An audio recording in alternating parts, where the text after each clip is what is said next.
Superman Man of Tomorrow is such a good movie, and I absolutely loved it and definitely recommend checking it out for yourself. But if you haven't seen it, then I definitely don't recommend watching this video, at least not right now, because I am going to be talking about all the spoilers, because there's a lot I have to say about every single thing I loved about this movie. So, you have been warned. If you haven't seen the movie yet, then come back later after you have seen the movie, but let's jump into these spoilers, kinda. So first of all, I watched this movie last night at DC Fandom because it was literally for free on DC Fandom Explore the Multiverse. Like, why would you not watch this for free? And I'm really glad I did, because it would have been months before I could I actually get it on DVD and stuff like that, because I don't really have the money right now to get that. So I'm glad I watched it last night, because I really wouldn't have wanted to wait another couple months to actually watch it for the first time. So I'm glad I watched it, and I actually almost didn't, because there were still some other fandom panels that I wanted to watch, and I wasn't really in the mood to watch this movie, but I was like, you know what, let's check out the trailer, see if that gets me in the mood. Still didn't, and then I checked out the premiere on DC Fandom, and then it just started playing, and I was like, oh, it started playing. Well, let's just go with it, and then I watched it, and I'm really glad I did, because it was such a good movie, and I absolutely loved it. Now, let's talk about the actual movie itself. At first, it felt very fast-paced, which actually wasn't necessarily a problem. I actually kind of liked it, because it started off with a flashback of young Clark Kent, and then it all of a sudden flashed to present day, and then Lobo came to town, then Superman took him down, and then his proto suit got ripped up, which I was cool with, because it was a cool idea to have him have this proto suit before he got the actual Superman suit. But at the same time, I just didn't really like the design of that proto suit. So I was cool with it getting ripped up super fast, and then all of a sudden, boom, he's got the new Superman suit. Oh, then Martian Manhunter shows up. Oh, Parasite is Parasite now. So it was very fast-paced, and I still think it worked really well, though, for the movie itself, and I think it went pretty good. So that was that. But now let's talk about the actual characters themselves, because I loved absolutely every one of these main characters. Starting off with, of course, Superman, because this is a Superman movie. And I think that's actually one of the things I like, one of the reasons I like this movie so much, is because it is a Superman movie. Because, like, especially with DC animation, like the past decade, everything's about Batman. Like, Batman is, there's so many Batman animated movies, plus he's shoved into every other movie. Like, he was in the Justice League Dark movie for some reason. So it's nice to have a break from Batman, and I did like the little references to Batman in here. But it was just nice to have a good quality Superman story. So I really, really enjoyed that. And I really enjoyed this version of Clark Kent Superman as well, because we see Superman origin stories all the time, but usually it's like, it's the origin of how he found out he was an alien and all that stuff. And there was a little bit of that in here, but it was more of how he went from being just the flying man to actually becoming Superman and getting the actual full suit and everything like that. So I really enjoyed seeing that. And Darren Criss was a surprisingly good Superman. Like, when he was first announced as the voice of Superman, I was like, wait, what?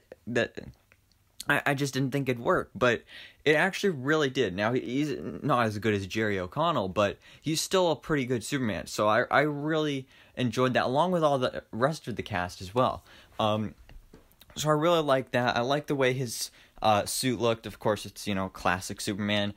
Plus, one of the things I really liked about his character is the connection to the yellow sun, because that's always a part of his character, that his powers are fueled by the yellow sun, but it's never that, evident and so obvious, because it was so obvious that he would fly up into space, and then he would get his energy from the sun, and when he lost his powers from Parasite, he wanted to go get next to the sun so that he could regain his power. So I really like that emphasis there about the yellow sun, because like I said, that's always in every Superman thing, but it's never this emphasized as much. So I really enjoyed that part of it as well. So yeah, Superman was a great character in this. But now let's move on to one of the best characters in the film, Lobo. He was so good. I love how he was very Lobo. Like, you can't get more Lobo than this. He was just so in character this whole time. I was actually really surprised that, like, he started off as a villain, and I thought he was like the main villain of the film going into this, but actually he ended up teaming up with Superman, which was something you never see, but I actually really enjoyed seeing it. And I just loved his sarcastic nature and him swearing all the time and all that stuff. And then when he died too, I actually completely forgot about his regeneration powers. I was like, oh no, he did.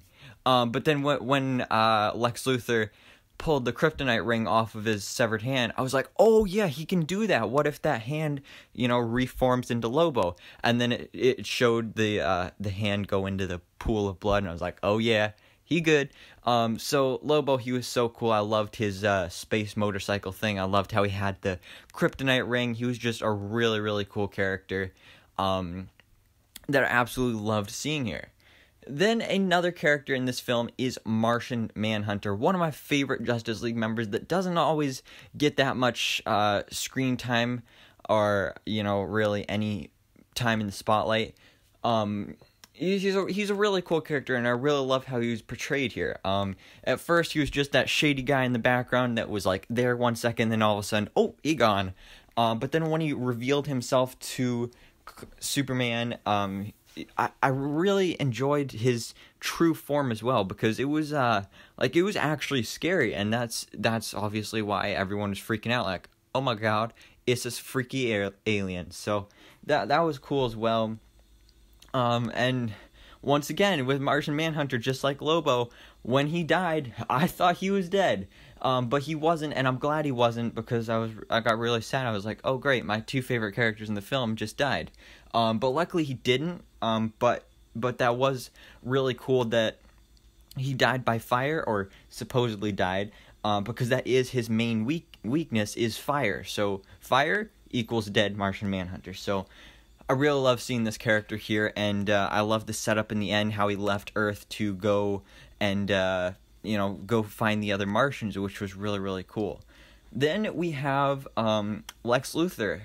Actually, no, Parasite. Yeah, well, let's talk about Parasite.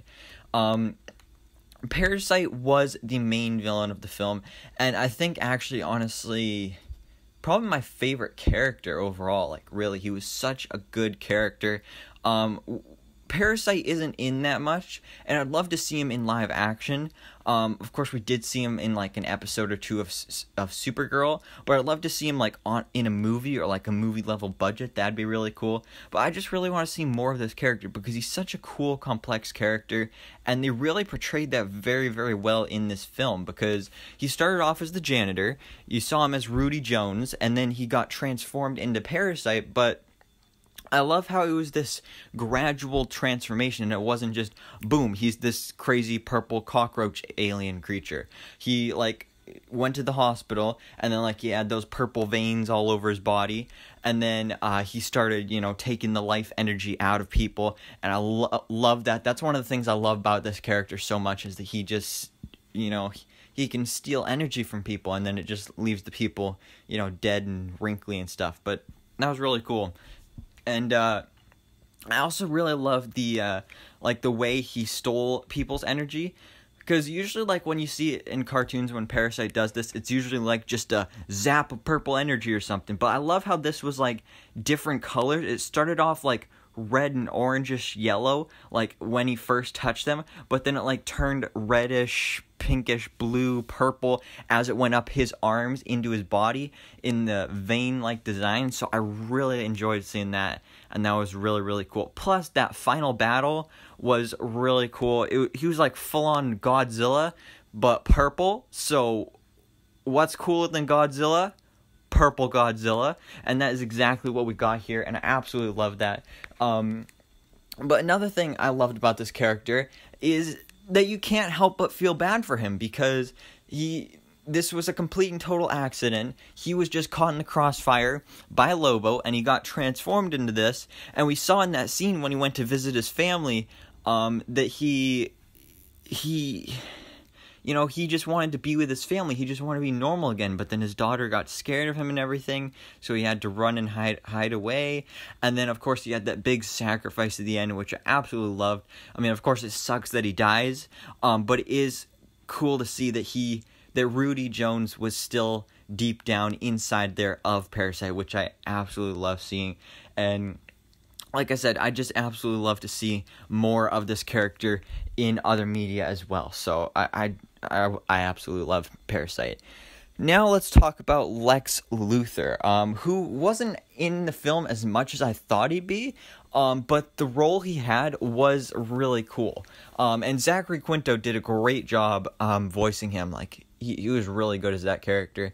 And I was really surprised, because it was like at the beginning, like, he was in the scene, and then boom, he's taken down by Lois Lane. Like, wow. I was like, well, is that it? Is he not in the film anymore? But then we saw later that the Superman needed his help, and I love how he was like, oh, don't worry, I can just get a day pass, because he really is that powerful. He's like, oh, I'll just pay off the guards and all that stuff. But at the same time, like, if he can do that, why wouldn't he just get out of jail? You know, it's like a get out of free jail card. Like, here, take my money, now let me go free. So that was really cool, and I enjoyed that. And another thing I really liked about this is that Lex Luthor wasn't the villain. Like, he was a villain in this film, and he still had his ulterior motives when he got that kryptonite ring, and when he was supposedly going to help Superman. He just wanted all the power. But usually, like, when you get some sort of Superman movie, whether it's animated or live action, it's usually like Lex Luthor is always the villain, and it's all like, really, the main villain of a Superman film is usually always this big, powerful character like Lex Luthor, or like Doomsday, or Brainiac. So that was another thing I loved about this film, is the villain, that it was just Parasite, and then you had all these other characters in here like Lobo as well, because they just don't get the spotlight very much.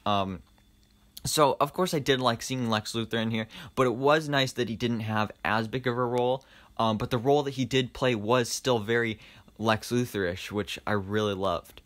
Now let's talk about Lois Lane, who was a cool character. I mean, didn't really do that much for me, but she was very Lois Lane. You know, she did whatever she could do to go after that story. She was very determined, and she wanted to win the Pulitzer Prize award thing, whatever that's called. Like, she just got a job at the Daily Planet, and she's like, I'm gonna get this award.